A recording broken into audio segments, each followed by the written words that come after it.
Welcome to the Mama Needs a Moment podcast. We are your hosts, Chrissy and Cindy, co-founders of Her Health Collective. We are two moms obsessed with changing the way moms take care of themselves. We're so glad you're here. Let's dive in. Welcome to Mama Needs a Moment. It's an honor to be chatting with one of our directory experts. Make sure you check out our provider directory on our website. It's designed to be a one-stop shop of the best providers and experts in our community from all the different industries that serve mothers. All the experts included in the directory have been vetted by the Her Health Collective team and our top-notch professionals in the respective fields. It's a way for you to find a provider for your health needs without the overwhelm. Sakina O'Uhuru is a dedicated midwife with over 25 years of experience in the field of midwifery. She has an unwavering commitment to birth justice and believes in improving and enhancing the lives of women whose voices often go unheard, particularly within marginalized communities. Sakina is a published author. Her book, Journey to Birth, shares her life journey as a home birth midwife and the myriad of life lessons she's learned along the way. Sakina is the founder of the nonprofit called A Woman's Way, which is a community-based organization whose mission is to offer women, people, families, health information and training aimed at improving both infant and maternal health within African-American communities.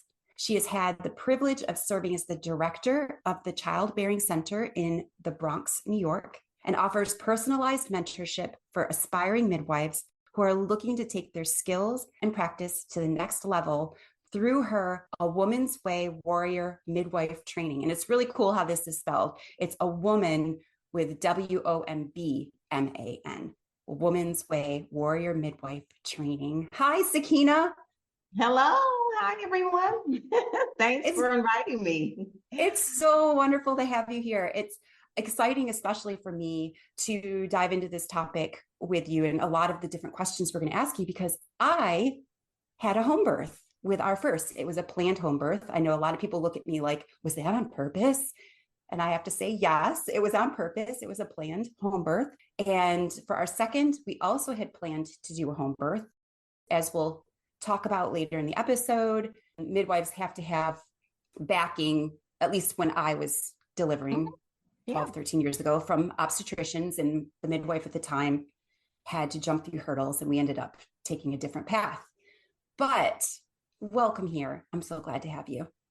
It's a pleasure to be here. Sakina, I am so excited to get to know you a little better. This question is going to be off the beaten path and completely random. So sure. I want you to pick a number between 1 and 10. Okay. 7. Ooh, this is a good one. Okay. Sakina, how do you march to the beat of your own drum? Okay. I want to say I march to the beat of my own drum gracefully by listening to my inner voice and honoring that. Is there something in your life that you do that goes against the beaten path and I don't know, goes against the grain of what society says is accepted? Well, as a practicing midwife, I'm going against the dominant culture. So my role as a midwife, which I want to say impacts every aspect of my life. I'm always mothering and midwifing something, someone. So, I think that I lead with that, with my profession as a midwife. I can't ever stop being a midwife in all that I do. So, that is going, against the grain and really marching to my own beat, particularly because society does not really recognize midwives as they do in the same way as they do obstetricians. So if you ask society, they would say I'm marching to the beat of my own. Yeah. How did you know you wanted to be a midwife? Like, when did this dawn on you? This is my path that I want to pursue. Yeah, that's a good question. Because most people don't really know what their purpose is in life, and it doesn't enter into your mind or your space or your spirit right away, because sometimes you're on another path and you're like, one day it just drops in your heart, in your mind, in your lap, and it's like, this is not the direction I want to go in, and I feel like I was getting that vision and those thoughts. I was on another path. I've been in, I want to say, the world of medicine for a long time. I initially started out as a practicing physician assistant. And so, I want to say, professional career, I want to say it spans almost a half a century. Most people No say, way. you have not been. Okay, almost. But yeah, when I tell people when I graduated, they're like, oh my God, I wasn't even born then. I'm like, yeah. Well, so I just want to pause you for a minute because our listeners can't see you, but Oh, I mean, you appear very young. You look I like am young. mid I am 30s. young. I Like, feel like I'm young. I'm young in yeah. spirit and in the way that I approach life. So yeah, I've been practicing medicine since 1980, 80. Yeah, 79, 80, something like that. Wow. I My can't remember. mind is blown. What is Okay. your secret? I was just What's gonna your say you're gonna have secret? to share your skincare routine. Yeah, Well, because as I'm looking at myself, I'm like, oh my, I'm getting some wrinkles under my eyes. yeah. Oh. Absolutely amazing, Sakina. That's Well, phenomenal. thank So you. I you, appreciate the compliment. of course. So you were a physician's assistant and then something took you Yeah, down this and path. then, listening to my grandmother, and I just feel like I was spiritually led to this path. Mm. I was birthed into the hands of my grandmother, and I really feel like she played a role into uh, my journey as a midwife. It wasn't immediate because when you find your purpose, you don't find it right away. It like comes to you at some point. And so I found my purpose. This is my dharma in life. I'm supposed to do this. This is why I'm here. I was a breech birth, and my grandmother birthed me in a home in our project apartment on the Lower East Side of Manhattan. And breech births are a little could be complicated and can have a poor outcome because I was feet first. So, but I survived. She, unraveled the cord, as I was told the story, of course. And I was considered a blue baby. They always say that. But of course, she resuscitated me. And I don't want to leave my mom out of this, but Yeah, she gave birth, She right? was working hard too. it was very precipitous. I believe that her hands are the reasons why I'm on this journey. Like she led Oh, me to this path. So, Thank you so much for sharing that. That is absolutely beautiful. I yeah. love hearing that. From my own experiences, my husband was with us, and it was a very intimate setting with both of our births. And Yeah. I do have to Mhm. say that we talk about it all the time about how he caught the girls and cut their Yeah. cords. And yeah, Yeah. it's just a remarkable experience, so miraculous. Throughout your midwifery career, you have had the privilege of working predominantly in out of hospital settings, like we were just talking with Yeah. home births. You Mhm. mentioned on your website that you have been honored to assist thousands of women and families in achieving a satisfying, safe, transformative, joy filled, loving pregnancy, labor, and birth experience. You also state, quote, I firmly believe in improving and enhancing the lives of women whose voices often go unheard, particularly within marginalized communities. Central to my mission is the drive to diminish inequities in the reproductive and birth spaces.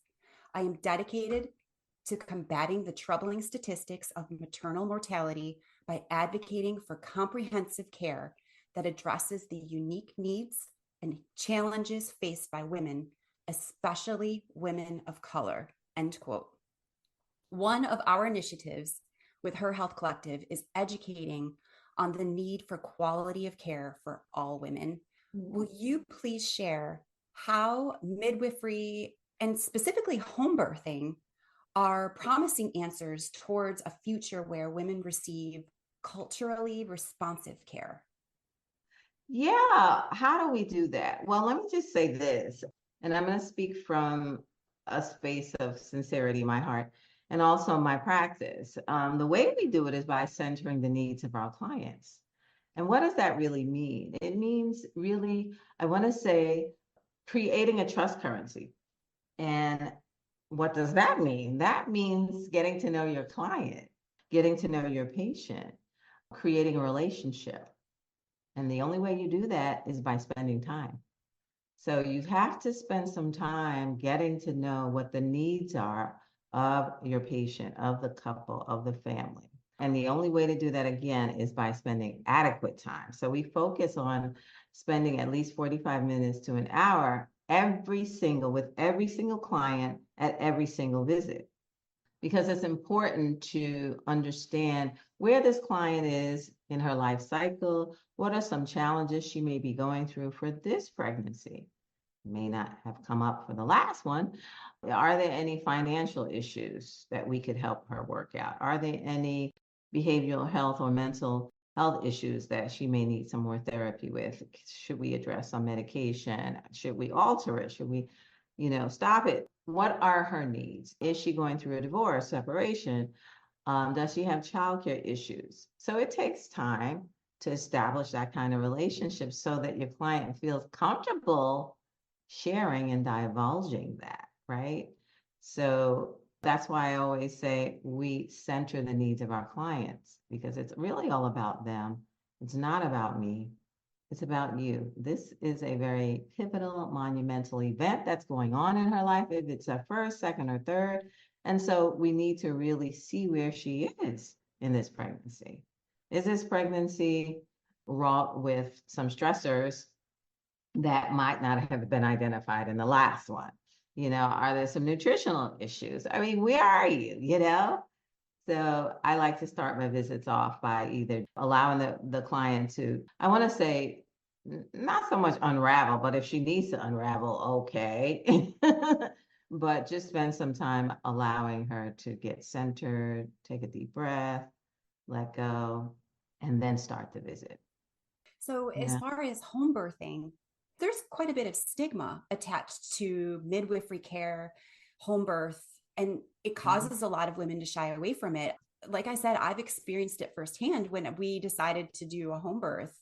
Yeah. Got a lot of questions and people were concerned. And my husband and I were just very adamant that that's what we wanted to do. I'm just very curious on how you feel that this stigma can be changed and how specifically home birthing can help women receive better care. So that's a good question, because it impacts the practices of a lot of midwives, a lot of my sister midwives, this stigma. And a lot of it is rooted in misunderstanding, lack of knowledge, and just fear. Some of it is fear. Absolutely. But again, ignorance, misunderstanding, lack of information. And again, it's how we've been socialized to think about pregnancy.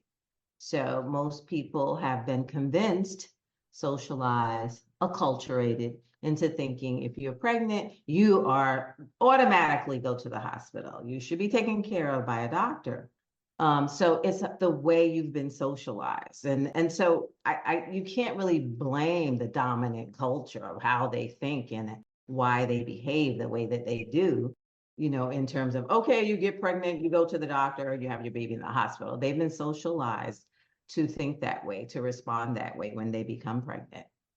So it's about changing the way people think, or raising awareness, or shifting the way that people think about it, helping them get a better understanding about the professionalism around midwifery, raising awareness around the rigorous education and certification process that midwives have to undergo. And also that, hiring a midwife doesn't mean that you're getting less than optimal care, Right. So, that stigma is around midwifery as well. So it's about using platforms such as this one to re-educate and shift information around pregnancy, around home birth, around midwives. To our Patreon supporters, thank you. We appreciate you so much. Our goal has always been for moms to know they're not alone in the tough and challenging phases of motherhood. We know Mama Needs a Moment provides this to our listeners. We are thrilled with the growth of the podcast over the past 2 years. Last year, Spotify shared that Mama Needs a Moment was in the top 30% most followed podcasts, was heard in 9 countries, and had more content than 97% of other creators in the family category. We have recently launched a Patreon account for Mama Needs a Moment. This is a great way for you to provide additional support to Her Health Collective. We've set up 3 options for Patreon supporters, each with its very own perks, such as special events, discounts, and bonus content from each and every podcast guest that is available only to our Patreon supporters. Will you become a Patreon supporter? It would mean the world to us.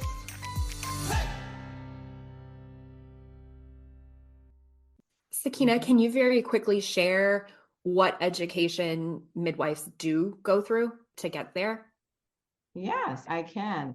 So I'm speaking in regards to certified midwives, certified nurse midwives, and certified professional midwives. All of us have to undergo an educational process. So I'm going to speak from what I have. My acronyms are a lot, and they mean something to some people. They mean a lot to me because of the investment, the money, et cetera, et cetera. But for some people, it means so much. They want to know what kind of schooling and education. It does speak volumes, okay, but it's not, it doesn't explain everything. So I have a master's degree in midwifery. Not all midwives have master's degrees. Some of them have doctorates in midwifery. I have a Bachelor of Science degree as well, and I'm licensed to practice in the state of New York, New Jersey, and North Carolina. So I have been through and graduated from a training program. And most midwives graduate from a training program where you receive your certification. So all programs, I don't care what it is, a CPM program or and then you get your certification when you graduate from that. When you take your boards, that's another level. Then, depending on the state you practice in, you ask permission by giving them all of that I just talked about, the certification, to the state. Then the state says, okay, I'm going to grant you permission to practice in my state. That's all the state does. The state is just saying, did you pass your boards? Check. Right. Did you graduate from the program? Check.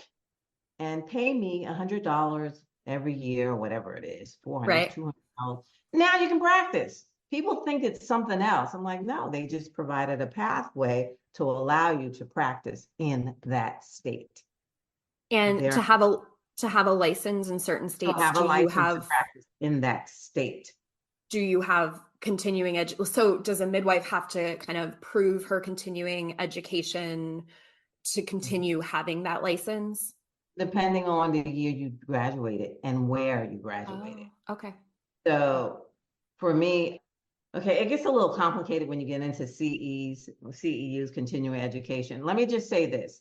We all have to, most practitioners have to participate in some type of continuing ed process. And it might be every 3 years, every 2 years, every 5 years. Some people have to recertify, PAs too. I think doctors do too. So most practitioners have to participate in continuing ed throughout their career. I want to say for a certified professional midwife, and the reason why I speak so highly about certified professional midwives, because they're community-based midwives, 1. 2, because I have a program called A Woman's Way Warrior Midwife Training, and that is a community-based midwife program, certified professional midwifery program. So when the students graduate from my program, they receive a certificate like they do at any place else. And then they are prepared through my program through knowledge and skills, the theory and didactic, to sit for their boards. Once they pass their boards, they now get the credentials CPM. Once they have their credentials CPM, depending on the state you practice in, that state has their own policy around how do you acquire your license to practice in that state. Now, some states now, there are only 36 states that grant licensure to CPMs. Oh, I But didn't there are realize all 52 states grant licensure for CNMs. So I'm both a certified nurse midwife. I'm also a CM, and I'm also a CPM. I'm all of them. That means a lot to some people. I practice in the state of North Carolina. North Carolina does not provide a pathway for CPMs to practice legally in their state. Do we have a bill? Yes, we have, I think, 2 bills that did not pass last year, but I believe they're going to propose them in 2025. So based on the states that you are licensed to practice in, you said New York, New Jersey, North Carolina. Are there differences? Do you notice differences in the way that they allow the midwife to practice? Oh, yeah, absolutely. Culturally differences too. So New York, freely practice, but it's a very hostile medical healthcare system. New Jersey and New York is about the same. Hostile. The community is hostile, meaning other practitioners, because they impose their personal feeling about midwives, whether they endorse home birth or not, that impacts the way in which they interact with us. It's not a nice relationship in New York and New Jersey. What I can say is there are some hospitals that know that it's legal. I'm speaking about New Jersey now, that know that certified midwives and certified nurse midwives can practice at a hospital and or a birth center, but they may have their own policies that are barriers to the practice of midwifery. Okay. And it's very complicated, but people do what they want. If you have a good old boy hospital run by a good old boy board, they don't bend with the state. They don't bend with the federal law or the state law. I've lived those experiences, so I could tell you that firsthand. They don't. Yeah. When you're referring to New York and New Jersey, is that statewide or is that more centralized to the areas around the city? Well, I was talking about New York City, not the state. I worked in New York City. So when I was talking about culture, I'm talking about New York City. Okay. But licensure is the state, period. Yeah, absolutely. And do you have contacts throughout? See, I'm formerly from New York State. I grew up in upstate New York. Right. And I'm just really curious about the state in its entirety, because I don't hear about a lot of people using midwives or having home births in New York State. New York State, I got you. No, there's a very thriving midwifery community in New York State. Thriving. Oh, in the state. Okay. Okay. Wow. Yeah, That's amazing. in the state, Nyack, all over. Yeah, in the city and the state. Big in the city, smaller in the state, but it's thriving. Yeah. Oh, that's fantastic to hear. Yeah.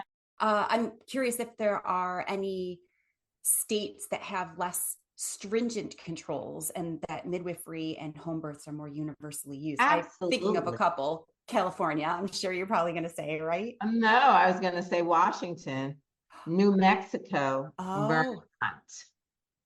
Those are states that integrate the healthcare system, midwifery, into their healthcare system. And they have laws that endorse midwifery.